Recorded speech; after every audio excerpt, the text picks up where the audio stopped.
number 16480 Madurai Payani Express via Shrivananda.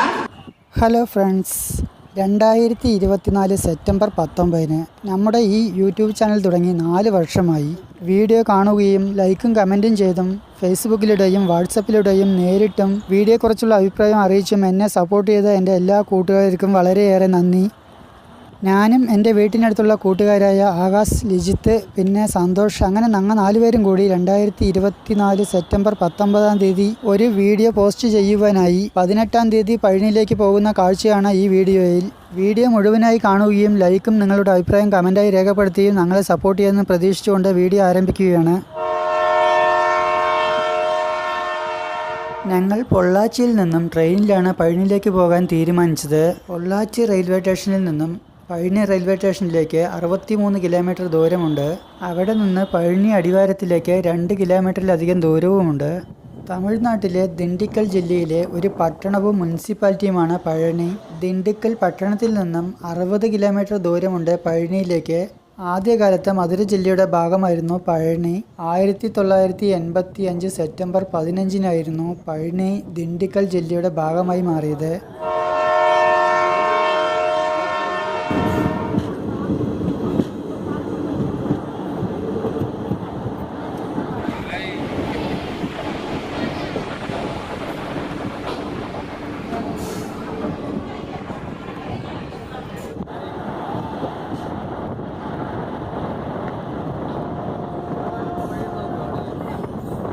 പഴം, നീ എന്നീ 2 വാക്കുകളിൽ നിന്നാണ് പഴനി എന്ന സ്ഥലപ്പേര് ഉണ്ടായത് എന്ന് വിശ്വസിക്കുന്നു.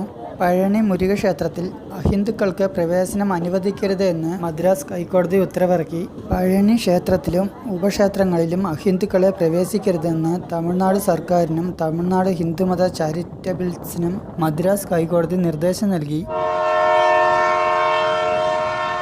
പഴനി ക്ഷേത്രം വിനോദസഞ്ചാര കേന്ദ്രമല്ലെന്നും കൊടിമരത്തിനപ്പുറം അഹിന്ദുക്കളെ പ്രവേശിക്കരുത് എന്നുമാണ് കോടതി ഉത്തരവ്. ഹിന്ദു ദൈവങ്ങളിൽ വിശ്വാസമില്ലാത്തവർക്കും അഹിന്ദുക്കൾക്കും ക്ഷേത്ര ദർശനം അനുവദിക്കില്ലെന്ന് സൂചിപ്പിക്കുന്ന ബോർഡുകൾ സ്ഥാപിക്കാൻ കോടതി ഉത്തരവ് നൽകി. മല കയറുന്ന സമയത്ത് മൊബൈൽ ഫോണോ ക്യാമറയോ ഒന്നും മലമുകളിലേക്ക് കൊണ്ടുപോകാൻ അനുവദിക്കുന്നതല്ല. അതെല്ലാം താഴെയുള്ള കൗണ്ടറിൽ ഏൽപ്പിച്ചിട്ട് വേണം പോകാൻ. കുറച്ച് ദിവസം മുൻപ് എൻ്റെ വീട്ടിനടുത്ത് നിന്ന് പോയവരെല്ലാം മൊബൈൽ ഫോൺ മുകളിൽ കൊണ്ടുപോയി എന്നാണ് പറഞ്ഞത്. മലയ്ക്ക് മുകളിൽ പല ആളുകളും മൊബൈൽ ഫോൺ യൂസ് ചെയ്യുന്നുണ്ട്. പക്ഷേ അവിടെയുള്ള സെക്യൂരിറ്റി ജീവനക്കാരുടെ ശ്രദ്ധയിൽപ്പെട്ട് കഴിഞ്ഞാൽ പിന്നെ മൊബൈൽ തിരിച്ചു കിട്ടില്ല. എന്തായാലും രണ്ടും കൽപ്പിച്ച് ഞാൻ മൊബൈൽ ഫോൺ മുകളിൽ കൊണ്ടുപോകാൻ തന്നെയാണ് തീരുമാനം. കാരണം താഴെയുള്ള കൗണ്ടറിൽ മൊബൈൽ ഫോൺ ഏൽപ്പിച്ചു കഴിഞ്ഞാൽ അതിന് എത്രത്തോളം സുരക്ഷിതത്വം ഉണ്ടാകുമെന്നൊന്നും പറയാൻ പറ്റില്ല. പരമശിവൻ്റെയും പാർവതിയുടെയും മകനായ മുരുകൻ പല പേരുകളിലാണ് അറിയപ്പെടുന്നത്. മുരുകൻ, കുമരൻ, സ്കന്ദൻ, ഷൺമുഖൻ, വേലായുധൻ, ആണ്ടവൻ, ശരവണൻ, സുബ്രഹ്മണ്യൻ, കാർത്തികേയൻ എന്നീ പേരുകളിൽ അറിയപ്പെടുന്നു. മയിലാണ് മുരുകൻ്റെ വാഹനം. കൊടിയടയാളം കോഴി, ആയുധം വേൽ. വള്ളീദേവിയും ദേവയാനിയുമാണ് ഭാര്യമാർ. 18 സിദ്ധവൈദ്യ മഹർഷിമാരിൽ ഒരാളായ ഭോഗരാജിയാണ് മുരുകൻ്റെ പ്രതിഷ്ഠ പഴനിമലയിൽ സ്ഥാപിച്ചതെന്ന് കരുതുന്നു. നവപാഷാണത്തിൻ്റെ ഒരു പ്രത്യേക മിശ്രിതമാണത്ര ഇതിന് ഉപയോഗിച്ചത്. വളരെ വേഗം ഉറയ്ക്കുന്ന ഒരു രാസമിശ്രിതമാണ് ഇത്. അതുകൊണ്ട് തന്നെ ശില്പിക്ക് പെട്ടെന്ന് തന്നെ വിഗ്രഹത്തിൻ്റെ പണി തീർക്കാൻ കഴിഞ്ഞു. എന്നാലും വിഗ്രഹത്തിൻ്റെ മുഖം നല്ല ഭംഗിയോടുകൂടി പണി കഴിക്കാൻ ഒരുപാട് സമയമെടുത്തു.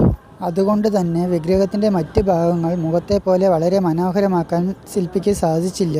ഭോഗർ മഹർഷിയുടെ ഒരു ദേവാലയം ക്ഷേത്രത്തിൻ്റെ തെക്കേ പടിഞ്ഞാറ് ഇടനാഴിയിൽ സ്ഥാപിച്ചിട്ടുണ്ട്.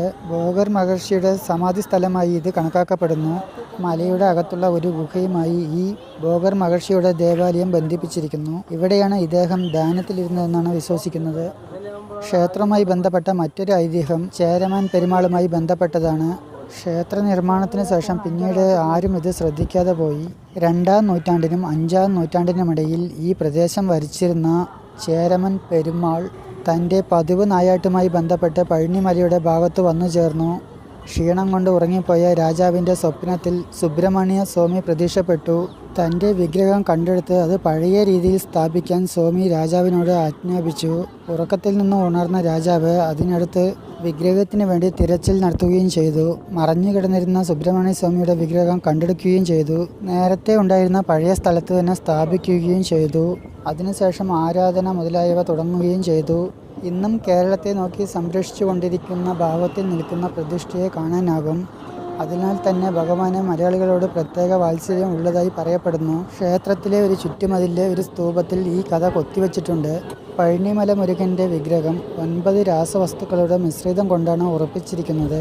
കുട്ടിയായിരിക്കുന്ന സമയത്ത് മാതാപിതാക്കളുമായി പിണങ്ങി അവിടെ നിന്നും ഇവിടെ വരുമ്പോഴുള്ള പ്രായത്തിൽ തന്നെയാണ് ഇവിടെയുള്ള വിഗ്രഹവും പണിതിട്ടുള്ളത്. തലമുണ്ടനം ചെയ്ത ഒരു തപസ്വിയുടെ വേഷമാണ് വിഗ്രഹത്തിന്. ഒരു കൗബീജന മാത്രം, കയ്യിലാണെങ്കിൽ ഒരു ദണ്ഡും ഒരു വേലും. ഇതിൽ നിന്നാണ് ബാലദണ്ഡപാണി എന്ന പേര് മുരുകന് ലഭിച്ചത്. തുടർച്ചയായ ധാരയും അഭിഷേകവും മൂലം വിഗ്രഹത്തിന് ചെറിയ തേയ്മാനം സംഭവിച്ചിട്ടുണ്ടെന്നും അതുമൂലം കുടിയിരിക്കുന്ന ചൈതന്യം കുറഞ്ഞുകൊണ്ടിരിക്കുന്നുവെന്നും കുറെ ഭക്തന്മാർ വിശ്വസിച്ചു. എന്നാൽ പുരോഹിതരും കുറെ ആളുകളും ഇതിൽ യാതൊരു സത്യവുമില്ലെന്ന് പറയുകയുണ്ടായി. എന്നാൽ പിന്നീട് ദേവപ്രശ്നങ്ങൾ കാരണവും മറ്റു പുതിയൊരു വിഗ്രഹം പ്രതിഷ്ഠിക്കാൻ തീരുമാനമായി. മാത്രമല്ല അഭിഷേകങ്ങളിൽ ചിലത് നിർത്താനും തീരുമാനമായി. അങ്ങനെയാണെങ്കിൽ വിഗ്രഹം ദ്രവിച്ചു പോകുന്നത് തടയാമെന്നും പറഞ്ഞു. 2004 ജനുവരി 27-ന് 100 കിലോ ഭാരമുള്ള പുതിയ വിഗ്രഹം പ്രതിഷ്ഠിച്ചു. ആരാധനകൾ തുടങ്ങി. എന്നാൽ ഭക്തരുടെ കടുത്ത എതിർപ്പിനെ തുടർന്ന് പഴയ വിഗ്രഹത്തിൽ തന്നെ ആരാധനകൾ തുടരാൻ തീരുമാനമാകുകയും ചെയ്തു. ശിവപാർവതിമാരുടെ പുത്രനായ സുബ്രഹ്മണ്യൻ്റെ ഏറ്റവും പഴക്കം തന്ന ക്ഷേത്രങ്ങളിൽ ഒന്നാണ് പഴനി മുരുകൻ ക്ഷേത്രം. ദണ്ഡും പിടിച്ചു നിൽക്കുന്ന മുരുകൻ്റെ വിഗ്രഹമായതുകൊണ്ട് ഇതിനെ ദണ്ഡായുധപാണി എന്നും വിളിക്കുന്നു. മാത്രമല്ല പഴനിയാണ്ടവൻ എന്ന പേരിലും അറിയപ്പെടുന്നു. നാരദ മഹർഷി ഒരിക്കൽ പരമശിവന്റെ ഇരിപ്പിടമായ ദിവ്യ കൈലാസ പർവ്വതം സന്ദർശിക്കുകയുണ്ടായി.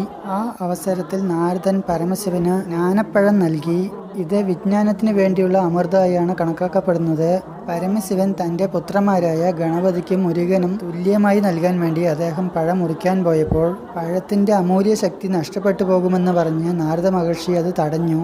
പരമശിവൻ തൻ്റെ ബുദ്ധിമാനായ ഒരു മകന് ആ പഴം നൽകാൻ വേണ്ടി ഒരു മത്സരം നടത്തി. ഈ ലോകത്തെ 3 പ്രാവശ്യം വലം വെച്ച് ആദ്യം ആരാണോ ഇവിടെ എത്തുന്നത് അവർക്ക് ഈ ജ്ഞാനപ്പഴം നൽകാമെന്ന് പരമശിവൻ പറഞ്ഞു. ഇത് കേട്ടപാടെ മുരുകൻ തൻ്റെ വാഹനമായ മയിലിൻ്റെ പുറത്ത് കയറി ലോകം ചുറ്റാൻ പുറപ്പെട്ടു. എന്നാൽ ബുദ്ധിമാനായ ഗണപതി തൻ്റെ മാതാപിതാക്കളായ പരമശിവനെയും പാർവതിയെയും പ്രപഞ്ചത്തിന് തുല്യമായി കണ്ടുകൊണ്ട് അവരെ 3 തവണ വലം വയ്ക്കുകയും ജ്ഞാനപ്പഴം സ്വന്തമാക്കുകയും ചെയ്തു. മുരുകൻ തിരിച്ചെത്തിയപ്പോഴാണ് ഈ കാര്യങ്ങളെല്ലാം അറിഞ്ഞത്. അവിടെ നിന്നും ദേഷ്യപ്പെട്ട് നേരെ മുരുകൻ ഇവിടെ പഴനിയിലേക്ക് വന്നു. മുരുകനെ തിരികെ കൈലാസത്തിലേക്ക് കൊണ്ടുപോകാൻ വേണ്ടി പരമശിവനും പാർവതിയും ഇവിടെ വന്ന് മുരുകനെ സമാധാനപ്പെടുത്താൻ വേണ്ടി പറഞ്ഞ വാക്കാണ് പഴം നീ. അത് ലോപിച്ച് പഴനി എന്ന പേരായി മാറി.